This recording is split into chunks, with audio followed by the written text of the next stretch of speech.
से वार्तालाप करेगी। इंदु फुआर जी हमारी महिला के अध्यक्ष रही हैं, आप सब जानते हैं, विधायक भी हैं। गणपति जी हमारे स्पोक्स पर्सन हैं। नील गुप्ता जी भी हमारे मीडिया के प्रभारी हैं। अजय मल्होत्रा जी हमारे अध्यक्ष हैं और शमशेर चंद जी हमारे भारतीय यात्री हैं। रानू महाजन जी कारपोरेटर हैं। परवीन अख्तर जी भी हमारी महिला लीडर हैं। नील गुप्ता जी भी बैठे हैं। तो आप सबका बहुत स्वागत। नीतू चौधरी जी पहले आपसे बातें होगी, इनका जो डोमेन है, एजेंडा है, वो आपके सामने रखें। बहुत बहुत धन्यवाद रविंद्र शर्मा जी। आप सभी को जय माता दी, नमस्कार, आदाब। और मंच पर मौजूद सभी सम्मानित नेताओं, ऑफिस बेयर्स, रविंदर जी और तमाम नेताओं का मैं तहे दिल से धन्यवाद करती हूँ कि इतने शॉर्ट नोटिस पर जो है प्रेस कॉन्फ्रेंस को आयोजित किया गया है। और मैं तहे दिल से धन्यवाद आप सभी पत्रकारों का भी करना चाहती हूँ कि आप सब लोग यहाँ पर आए, शॉर्ट नोटिस पर आए और अभी हमारी बात को जो है वो जनता तक ले जाने का काम करेंगे। प्रेस कॉन्फ्रेंस शुरू करने से पहले मैं हमारे देश के वीर सपूत कर्नल मनप्रीत सिंह, मेजर आशीष मोचक, डीएसपी हुमायूं मुजम्मिल भट्ट को श्रद्धांजलि दूंगी कि उन्होंने देश की रक्षा के लिए अपने प्राण न्यौछावर कर दिए और ऐसे वीर सपूतों को शत शत नमन। आज जो है प्रेस की कॉन्फ्रेंस शुरू करने से पहले मैं 2 लाइनों से शुरुआत करना चाहूंगी और मैं चाहूंगी कि आप जो है इन लाइनों का मर्म जो है वो समझें कि हम कहना क्या चाहते हैं, कि उसकी बातों पे ना जा कि वो क्या करता है, कि उसकी बातों पे ना जा कि वो क्या करता है, उसके कदमों की तरफ देख कि किधर जाता है। ये लाइनें आज के समय में बहुत विशेष महत्व रखती हैं, क्योंकि आज एक ऐसा समय आ गया है, ऐसा दौर है कि जहां पर वास्तविक मुद्दे जो है वो गौण हो गए हैं और जो मुद्दे सामने लाए जा रहे हैं उनका वास्तविकता से कोई लेना देना नहीं। इस प्रकार का जो माहौल है वो इस देश में बनाया जा रहा है। मेरे ख्याल से माइक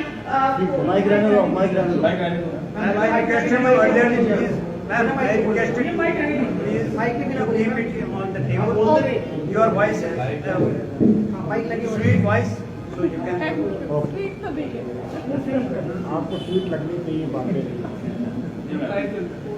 तो साथियों, आज कुछ आपके समक्ष कुछ बातों का उद्घाटन करने जा रही हूं जो महिला आरक्षण बिल से संबंधित है। उद्घाटन का मतलब कि कुछ ऐसे खुलासे करना जा रही हूं जो मैं चाहती हूं कि आपके माध्यम से जनता तक पहुंचे। और शुरुआती तौर पर ही मैं कल की एक बात का जिक्र करना चाहूंगी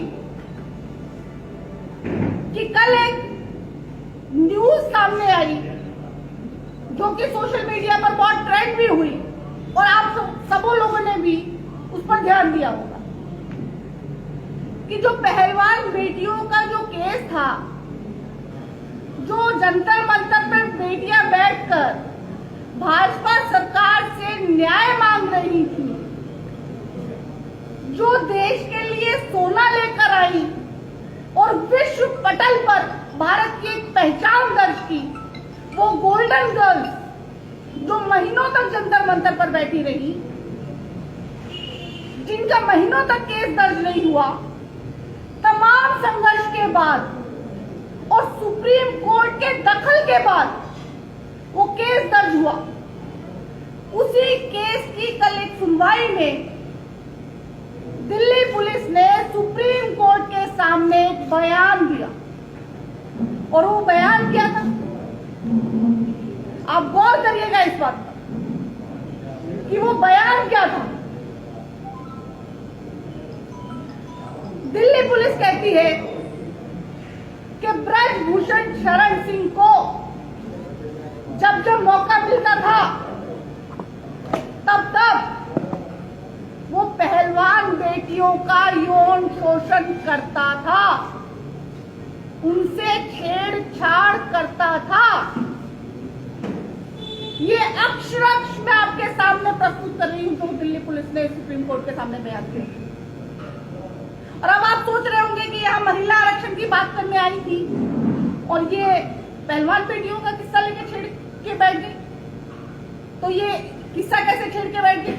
इसके पीछे भी एक कहानी कि वो व्यक्ति जो पहलवान बेटियों का शोषण करता था और जिसने नाबालिग बेटियों का भी शोषण किया और पॉक्सो एक्ट में जिसके ऊपर मुकदमे दर्ज हुए, वही व्यक्ति जब प्रधानमंत्री जी नारी शक्ति वंदन बिल ला रहे थे और उस पर भाषण दे रहे थे, वो व्यक्ति पार्लियामेंट में मौजूद था। न केवल पार्लियामेंट में मौजूद था बल्कि मुस्कुरा रहा था, हंस रहा था और इस बिल को लाने में अपना योगदान मोदी जी को दे रहा था। इस बात का जिक्र करने का यहां पर एक मकसद ये भी है कि इस घटना के जरिए मैं चाहती हूं कि आप लोग जाने कि भाजपा का वास्तविक चाल चरित्र और चेहरा क्या है। और आप सभी भाइयों के माध्यम से मैं ये पूछना भी चाहती हूँ मोदी जी से कि मोदी जी, ये कैसा दोहरा चरित्र है आपका? ये कैसा दोहरा व्यक्तित्व? ये कैसे दो चेहरे कि एक तरफ आप नारी शक्ति वंदन बिल ला रहे हैं, यानी नारी को शक्ति बता रहे हैं और फिर उस शक्ति का वंदन कर रहे हैं, यानी कि पूजा कर रहे हैं, और एक तरफ आप उस व्यक्ति को अपने दामन में संजोए हैं जो नारी का भक्षण कर रहा है, जो नारी को क्रंदन करा रहा है, जो रुदन करा रहा है, जो बूटों तले कुचलवा रहा है, जो सर्दी गर्मी बरसात में बेटियों को सड़क पर बैठवा रहा है। क्या वो व्यक्ति मोदी जी की सोच से ऊपर है या भाजपा उसके सामने गोड़ हो गई है? क्या वो व्यक्ति इतना बड़ा है? क्या इतना महान है? क्या इतना विशाल है कि जिस देश में प्रधानमंत्री जी को महिला आरक्षण बिल का नाम बदलकर एक दैवीय नाम रखना पड़ रहा है, नारी शक्ति वंदन, उसी नारी शक्ति का दमन वो व्यक्ति कर रहा है, और उसी संसद में तमाम वो भाजपा सांसद महिलाएं भी बैठी हैं और उत्साहवर्धक तालियां बजा रही हैं, तमाम तरह के गेस्चर दे रही हैं। क्या उन महिला सांसदों की इतनी हिम्मत नहीं कि वो मोदी जी से ये पूछ ले कि मोदी जी, ये व्यक्ति संसद में क्यों बैठा हुआ है जिसके ऊपर इतने गंभीर आरोप है? और केवल ये ही नहीं, मैं आपको यहां पर ये मेंशन करना भी जरूरी समझती हूं कि भाजपा के सांसदों में से 139 सांसद ऐसे हैं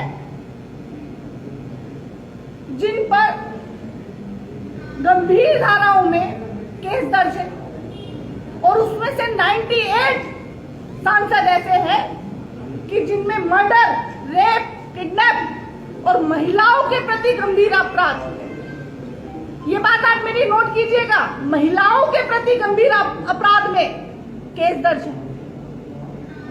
ऐसे व्यक्ति मोदी जी के मंत्रिमंडल में जो नारी शक्ति की बात करते हैं, नारी सम्मान की बात करते हैं, ये भाजपा का दोहरा चाल चरित्र और चेहरा नहीं तो क्या है?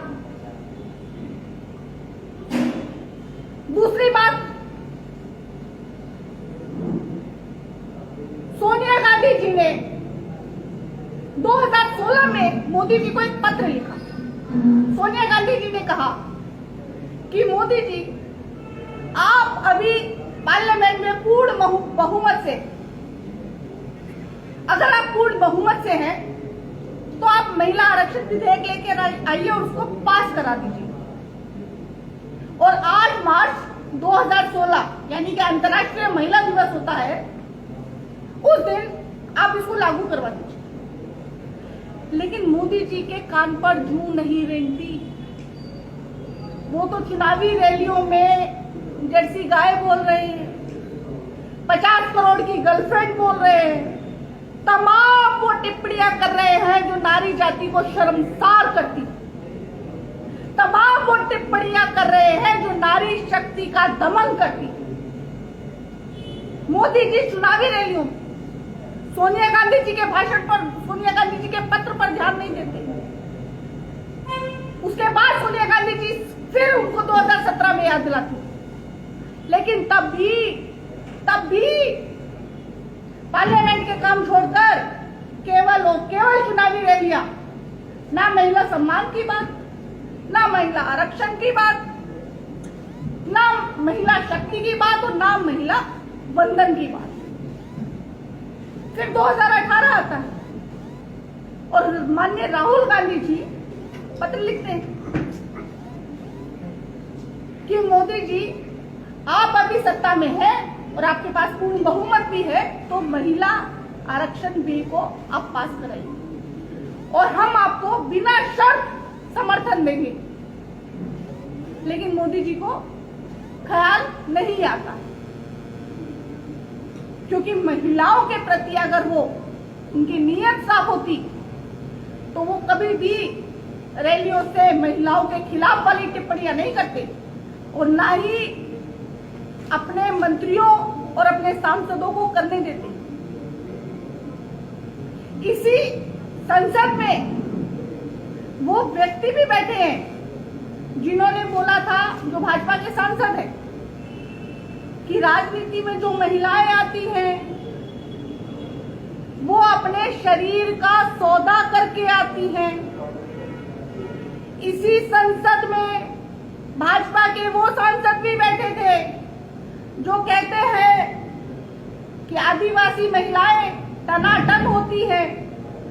इसी संसद में तमाम वो सांसद भी बैठे हैं जो महिलाओं के प्रति इस तरह की शर्मनाक टिप्पणियां करते हैं और मोदी जी का संरक्षण उनको प्राप्त। साथियों, तमाम तरह के महिला आरक्षण पर हम पर इल्जाम लगाए गए कि हम जो है महिला आरक्षण पर क्रेडिट लेने की कोशिश कर रहे हैं। कौन सा क्रेडिट? क्या काहे का क्रेडिट? क्या आपकी सोच थी? क्या महिलाओं को आरक्षण देने की आपकी सोच थी? राजीव जी 1989 में जब विधेयक लेकर आते हैं तो सोचिए कि सबसे ज्यादा विरोध करने वाला कौन है? सबसे विरोध करने वाला भाजपा। श्री अटल बिहारी वाजपेयी जी, श्री लाल कृष्ण आडवाणी जी, श्री राम जेठमलानी जी, ये वो व्यक्ति है, वो आदर्श है जिनको दुनिया मानती है, दुनिया देखती है।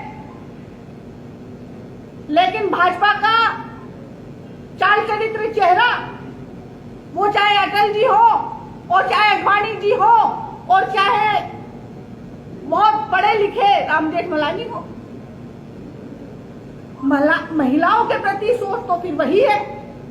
फिर विरोध किया गया और आरक्षण को पास नहीं होने दिया गया जो स्थानीय निकाय के थे। उसके बाद नरसिम्हा राव की सरकार में ये बिल पास किया जाता है और राजीव गांधी जी का सपना पूरा होता है कि स्थानीय निकायों में 15 लाख से ज्यादा महिलाओं को नारी शक्ति दी जाती है। नारी शक्ति देने वाली वो कांग्रेस है और ये आइडिया ओरिजिनल कांग्रेस का है और कांग्रेस ने ही हमेशा उन वर्गों की बात की, चाहे वो महिला हो, चाहे दलित हो, चाहे पिछड़े हो, चाहे आदिवासी हो, कि उनको आगे लाना चाहिए, उनको उठाना चाहिए। अगर ये ओरिजिनल आइडिया भाजपा के पास होता तो भाजपा के पास समय की कमी नहीं थी बिल लाने के लिए। पिछली सरकारों की बात छोड़ दीजिए, मोदी सरकार के पास पूर्ण बहुमत था, 9.5 साल थे, लेकिन मोदी जी को ख्याल नहीं आता। जब हम ओबीसी की बात करते हैं तो इनके सांसद उछलने लगते हैं, अनशंट बयान देने लगते हैं कि ओबीसी की बात क्यों करते हो, ओबीसी का क्या लेना देना है। अरे भाई, आप ही ने तो उठाया था कि राहुल गांधी जी ने अपमान कर दिया ओबीसी का, मोदी को चोर बोल दिया। तब तो बड़े मोदी के हित जो है ओबीसी के आप हितैषी बन रहे थे। अगर आप सच में जो है ओबीसी के हितैषी हैं तो आपको ओबीसी आरक्षण से क्या परेशानी है। अगर आप सच में ओबीसी के हितैषी हैं तो बताइए, कास्ट सेंसस हमने 2011-2012 में कराया था, उसको डिस्क्लोज कीजिए और बताइए कि ओबीसी कितने हैं इस देश में। क्योंकि ये जो सरकार आप चला रहे हैं ये ओबीसी की बदौलत चला रहे हैं। यूपी में जो आपकी 2 बार सरकार आती है, 2014 में, 2019 में, ओबीसी के बिना संभव नहीं थी। ओबीसी आपको सरकार में लेकर आया था और आप ओबीसी के खिलाफ जो है बयानबाजी करते हैं और इसे राजनीतिक जुमला बता रहे हैं, राजनीतिक हथकंडा बता रहे हैं। एक वो वर्ग जो बहुलता में है, कम से कम देश की आधी जनसंख्या ओबीसी है, उसको आप दरकिनार करना चाहते हैं। ये आपकी सोच है, ओबीसी विरोधी आपकी सोच है। दलित विरोधी, आदिवासी विरोधी तो आप थे ही, वो हमने देखा भी। जब उद्घाटन होता है, महामहिम राष्ट्रपति जी को नहीं बुलाया जाता, नई संसद में प्रवेश करते हैं, महामहिम राष्ट्रपति जी को नहीं बुलाया जाता। आपको याद होगा, इसी पार्लियामेंट की नींव रखी गई थी, उस समय राष्ट्रपति रामनाथ कोविंद थे और नींव रखी गई, उसकी ईंट रखी गई, लेकिन रामनाथ कोविंद जी को नहीं बुलाया गया। तो ये जो सब चीजें क्या दर्शाती कि आपको दलितों से नफरत है, आदिवासियों से नफरत है। आपको लगता है कि अगर वो प्रवेश करेंगे तो अपवित्र हो जाएगा, फिर आपको गंगा जल से धुलवाना पड़ेगा। आपको ये लगता है, इसलिए रामनाथ कोविंद जी को नहीं बुलाया गया, इसलिए महामहिम राष्ट्रपति को नहीं बुलाया गया। ये आपका चाल चरित्र और चेहरा